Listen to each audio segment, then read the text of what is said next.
Peter Wagner, even though his health is declining, he dies in October of 2016, right before the election.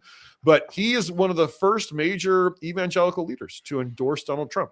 And he casts his absentee ballot for Trump from his deathbed, basically. And that is seen by his followers as a prophecy about Donald Trump.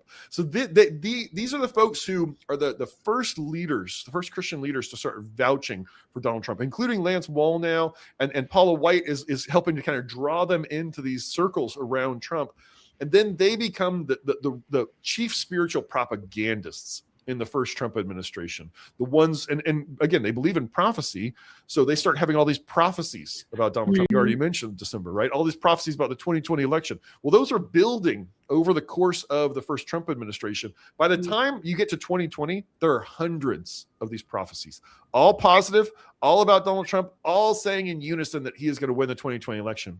And that's what sets up what happens on January 6th, because they're saying, well, Trump is the prophesied president. He's the one that God has chosen. If something is stopping it, it must be spiritual warfare. It must be that there's a demonic conspiracy to keep Donald Trump from fulfilling these prophecies, from being the one that God wants on the American throne. And so we need to intervene. We need to do spiritual warfare to put Trump back in office. Yeah. I had not heard of that open theism concept that Dutch Sheets espouses, and I definitely hadn't heard of his wildly ridiculous exegesis or eisegesis of ecclesia.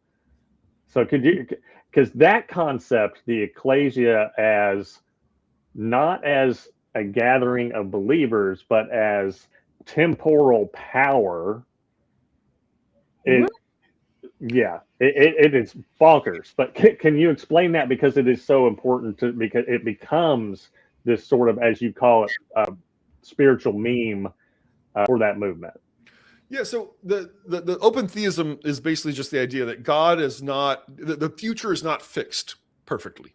That God is flexible, and that God has not already predetermined everything. So God wants certain things to happen. God reveals those things in their theology to the prophets, but those things aren't necessarily going to happen, again, because of the spiritual warfare. The demons are going to try to thwart the will of God. And so there's this crucial role for the apostles and prophets to lead the church in spiritual warfare to accomplish the will of God. And that's the theology behind January 6th, right? They're saying, we know what God wants. God wants Trump.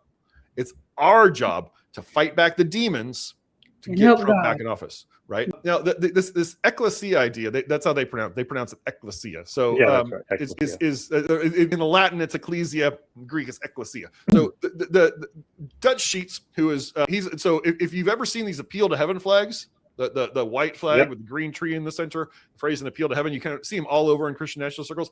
That's Dutch Sheets. That idea came from Dutch Sheets, and I have the whole history of that in the book.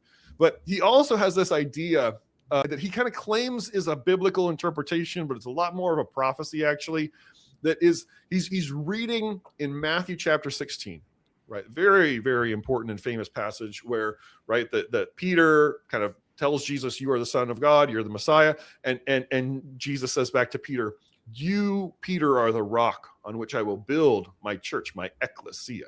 The term ecclesia is usually just translated church in the Bible. In Greek, it means assembly. Right? It's kind of a synonym of synagoga, right? The synagogue is the place of assembly where people gather. Well, the early church adopts the word ecclesia, which is kind of a synonym.